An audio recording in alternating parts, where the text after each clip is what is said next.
애틀란타 BDS의 한현부동산 전문인입니다. 네, 안녕하세요. 주택융자 전문인 최윤석입니다. 네, 오늘 저희가 영상에서 외국에 거주하시는 외국인 융자에 대해서 한번 준비를 해봤어요. 아무래도 이 외국인 융자 타겟층은 한국에 계신 분들이겠죠. 그렇죠. 네, 저희 뭐 영상 보시고 한국에서도 많이 문의가 오셔가지고 굉장히 많이들 궁금해하세요. 이 미국이라는 데서 주택을 저희가 주택 관련해가지고 많이들 관련 영상들이 많다 보니까 투자 목적으로 혹은 이렇게 이민을 준비하셔가지고 거주 목적으로 하셔야 되는데 여기 내국인 거주하시는 이 로컬에 계신 분들도 융자를 받으시려면 가이드라인을 다 준비를 하셔야 되고 다 틀리잖아요. 그렇죠. 아무래도 은행이 다르기 때문에 은행에서 원하는 오버레이들이 조금씩 다 달라요. 그래서 오늘은 한번 그 한국에 거주하시는 내국인이 아니고 외국인 융자 어떤 게 다른지 한번 영상을 준비해봤습니다. 일단은 외국인이라고 하면요, 미국에서 합법적으로 일할 수 있는 비자가 가지고 계신 분들은 적합하지가 않아요. 예를 들어서 워킹 비자가 있으신 분들이나 아니면 영주권자 이런 분들은 해당 사항이 없고요. 순수히 관광 비자로 이제 오시는 분들이 해당 사항이 있습니다. 관광으로 오셔도 그러면은 가능은 하시겠죠? 그렇죠. 뭐 요즘에 비슷한가요? 뭐 비슷한가? 무비자 있잖아요. 그걸로 이제 입국만 하셔도 이런 융자를 충분히 받으실 수 있는 자격 조건이 되고요. 그다음에 이제 그 간혹 가다가 학생 비자 가지고 계신 분들이 이런 융자를 받으실 수 있냐고 물어봐요. 학생은 또 안 됩니다. 그렇죠. 비자가 있기 때문에 어쨌든 미국에서의 뭐 합법적인 체류 비자가 이제 없으신 분들, 뭐 예를 들어 학생이라든지 뭐 일하시는 분들. 그런 분들 외에는 외국인 융자를 다 받으실 수 있다고 보시면 돼요. 그래서 정확한 외국인에 대한 정의 말씀하셨는데 그렇다면 이 융자에서 가이드라인은 어떤 차이가 있을까요? 어떤 게 있을까요? 일단은 뭐 외국인이기 때문에 다운페이가 여기 계신 분들보다는 아마 다를 거예요. 다운페이는 25%부터 시작을 하고요. 그 다음에 일단은 미국에 한번 오셔야겠죠. 이제 매물을 한번 보러 오시는 김에 미국에서의 이제 또 은행 계좌 개설이 또 필요하고 반드시 필요한 거죠. 반드시 필요한 거죠. 왜냐면 이제 미국에서의 이제 자금이 준비가 되어야 하기 때문에 이제 그런 것들을 준비 한번 하시기 위해서 한번 입국을 하셔야 돼요. 그래서 그 방금 말씀하신 그 자금이라는 거는 집을 사시는 과정에서 생기는 다운 페이먼트랑 클로징 커스트 이런 비용들이 미리 그러면 예치가 돼 있어야겠네요. 그렇죠. 미리 예치가 되어 있어야 하고요. 이제 어쨌든 2달치의 뱅크 스테이먼이 들어가기 때문에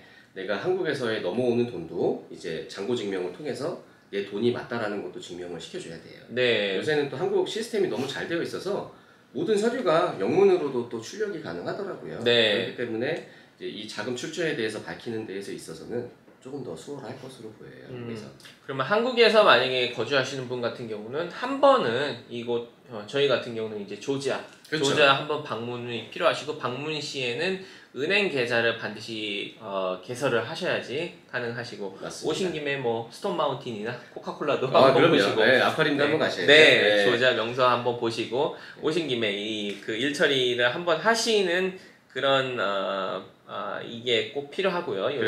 그리고 이제 이 융자 자체가요 1 to 4 유닛밖에 융자가 안 돼요. 한국에서 좀 들으시면 생소하실 텐데 이제 한 집에 유닛이 아파트처럼 4개가 나눠져 있는 거예요. 그거를 쿼드플렉스라고 하잖아요. 이제 거기까지 융자가 되는데 조지아 같은 경우는 대부분 타운홈이나 싱글홈이기 때문에 뭐 두플렉스도 거의 없죠, 그죠?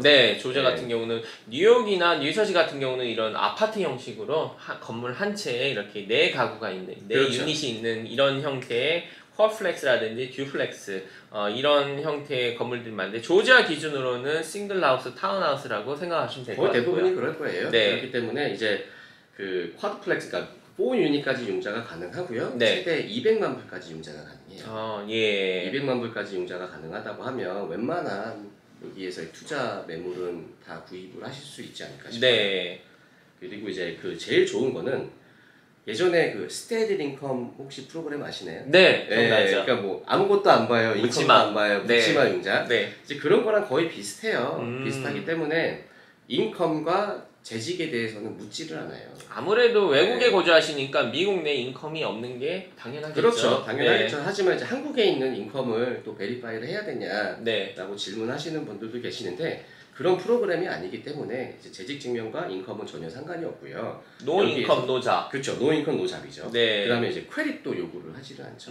어차피 이제 크레딧 그러니까는 신용이 여기에서의 형성이 안 되어 있기 때문에 저희는 640점으로 간주를 합니다. 네. 그러니까 신용점수 640점으로 간주를 하고 이제 진행을 하게 되어 있고요. 여기에서 또 제일 중요한 건 렌탈 인컴이에요.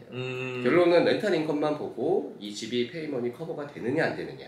이제 그게 제일 중요한 거죠. 네. 그래서 이 프로그램 같은 경우는 정말 예전에 있었던 외국인들을 위한 프로그램이기 때문에 아무래도 묻지마 융자랑 좀 비슷한 것 같아요. 네, 맞아요. No income, no job. 그리고 또 신용 점수도 no credit까지도 이렇게 필요가 없다고 하시니까 외국인한테는 맞는 것 같고 뭐 조자 기준으로는 뭐 싱글 하우스라든지 타운하우스 어떤 형태의 프로퍼티도 다 해당이 되고 그렇죠. up to 2 million까지도 융자 금액이 가능하다고 하시네요. 네, 맞습니다. 그리고 이거는 그러니까 오로지 투자 목적이기 때문에 네. 거주용 혹은 세컨으로 이제 집을 구입을 하실 수는 없어요. 그렇기 때문에 오로지 투자용으로 또 구입을 하셔야 되고요.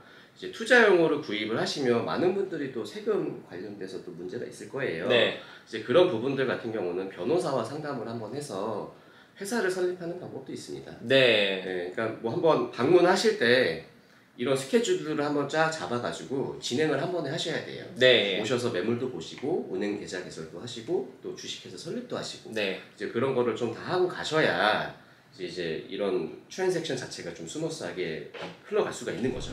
아무래도 이 내국인이랑 외국인이랑 융자 이렇게 뭐 비교를 했을 적에 어떻게 보면은 듣기에는 이 외국인 프로그램이 정말 묻지마 융자처럼 굉장히 조건이 좋은데 뭐 차이점이 분명히 있을 것 같아요. 그렇죠. 이자율 같은 거라든지 그렇죠. 네. 이런 거에서 어쩔 수 없잖아요. 은행에서도 이렇게 묻지마 융자식으로 세금 보고를 요구를 안 하고 그다음 또 신용 점수 필요 없다는 거 보니까 당연히 뭔가 차이가 있을 것 같은데 하이 리스크 융자이다 보니 그 언더라이팅 비용 자체도 높아요. 네. 그러니까 모든 비용이 조금씩 높다고 보시면 돼요. 이자도 높고 비용도 높고 또 이제 디스카운트 포인트도 아무래도 좀 더 발생하게 되어 있어요. 네. 그래서 1.75% 정도 디스카운트 포인트가 발생이 되기 때문에 이제 이런 외국인 융자들 받으시는 분들은 저희가 대부분 비용 관련된 서류를 먼저 드려요. 네. 드리는 이유는 이런 비용 관련된 서류를 디스클로저를 안 하고 진행하시다가 중간에 이게 좀 딜이 성사가 안 되는 경우가 있어요. 왜냐면 내가 생각했던 것보다 예상되는 비용이 좀 더 많은 거예요. 네. 많기 때문에 이런 비용들을 한번 쌓아 비교를 해보시고 정말 이 미국에 투자할 만한 가치가 있는 그런 상품, 그러니까 그런 집인지를 확실하게 따져서 진행을 하시는 게 제일 좋다고 보시면 돼요. 네, 아무래도 이런 융자 같은 경우는 분명히 이런 부분에서 비용 부분이나 이자율 부분에서 차이가 있기 때문에 내국인이 받으시는 혹은 뭐 인터넷이나 이렇게 그냥 정상적으로 페니메나 프레디메에서 나오는 융자랑은 비교를 하시면은 차이가 있다는 거는 알고 계시면 되고요. 맞아요. 요새는요 그 프라이빗 인베스터 라인이 굉장히 커졌어요. 네. 이제 아시다시피 미국이 이제 좀 이런 몰개지 쪽으로 안정기를 접어들었거든요. 확실히 네. 접어들었기 때문에 예전처럼 이제 뭐 스테디드 인컴, 스테디드 에셋 같은 프로그램들이 아무로 조금 더 많이 이제 그런 상품들이 개발될 것으로 보여집니다. 네, 그래서 이런 종류의 묻지마 융자라고 하는데 흔히 저희가 이런 종류의 융자를 이제 포트폴리오 론이라고 하는데 포트폴리오 론 같은 경우는 30년 고정은 많지 않은 것 같고 보통 보면은 5년, 7년 그렇죠. 고정이고 네. 그 후에는 이제 변동이자였는데 여기 보니까 30년 이자도 가능하다. 이렇게 가능합니다. 네, 하는데 이게 만약에 30년 당연히 30년 고정 이자로 가시면 가장 좋은데 뭐 여기서 뭐 차이가 있을까요? 5년, 7년, 30년. 아무래도 이제 장기 투자와 단기 투자를 좀 구분을 하셔야 될 것 같아요. 네. 내가 이 집을 단기 투자로 5년 안에 이제 처분을 할 거다라고 하시면 당연히 이자면으로 더 낮기 때문에 네. 5년 알면 선택을 하시는 게 좋고요. 이 설명을 앞서서 하기 전에 좀 설명해 드려야 되는 부분이 있는데 5년, 7년 암을 잘 이해를 못 하시는 분들이 계세요. 왜냐하면 너무 생소하잖아요. 네. 우리는 30년 고정, 10년 고정, 15년 고정만 하다가 이거는 뭐냐면 그러니까 애몰티제이션 스케줄은 30년으로 하되 그러니까 페이먼 스케줄은 30년으로 하는 거예요. 네. 하되 5년 동안의 낮은 이자율을 적용을 하고 5년 이후부터는 마켓에 따라서 이자가 적용이 된다는 거예요. 30년 동안. 그쵸? 네. 그러니까 페이오프는 항상 30년인 거죠. 네. 7년 하면 말 그대로 7년 동안은 고정 이자고요. 7년 후부터는 이제 30년까지 이제 변동 이자가 계속 가는 거죠. 그렇죠. 여기서 뭐 보면은 5년 5 or 7 year arm이라고 하는데 그 arm은 ARM, 이 arm은 이 8arm이 아니고 저희가 방금 네. 최윤석 융자 전문님께서 설명한 것처럼 30년 상황이되 그렇죠. 고정 이자율 고정 기간이 5년이냐 7년이냐 맞습니다.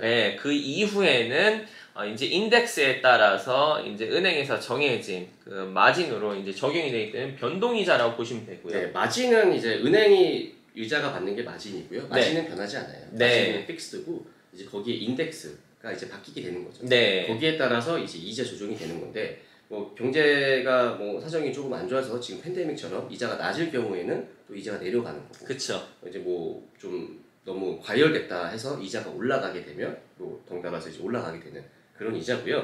이런 거는 한번 고민을 해보셔야 돼요. 네. 5년이냐 7년이냐 아니면 30년 장기 투자냐 15년 장기 투자냐. 그렇죠. 이런 거를 한번 선택을 잘 하셔서 프로그램 선택을 하시는 게 굉장히 중요하다고 생각을 해요. 네, 그래서 오늘 이렇게 저희가 한번 영상을 통해서 정리를 해봤는데 외국에서 이렇게 관심이 많으시고 또 현금 매입으로 100% 현금 매입으로 또 계획이 없으신 분들 같은 경우는 이런 융자도 한번 문의가 많이 들어왔었어요. 관심이 많으시고 궁금해 하셔가지고 영상을 준비해봤는데 자세한 거는 저희가 영상에서 다 이렇게 설명을 못 드리지만 큰 거 이제 가이드라인은 이렇게 오늘 영상을 준비해봤고요.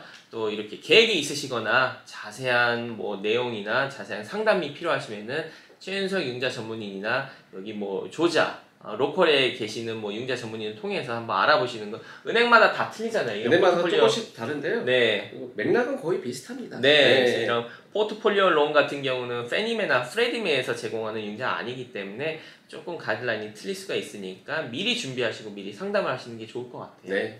네, 지금까지 애틀란타 BDS의 한현부동산 전문인이었습니다. 주택융자 전문인 최윤석이었습니다. 감사합니다.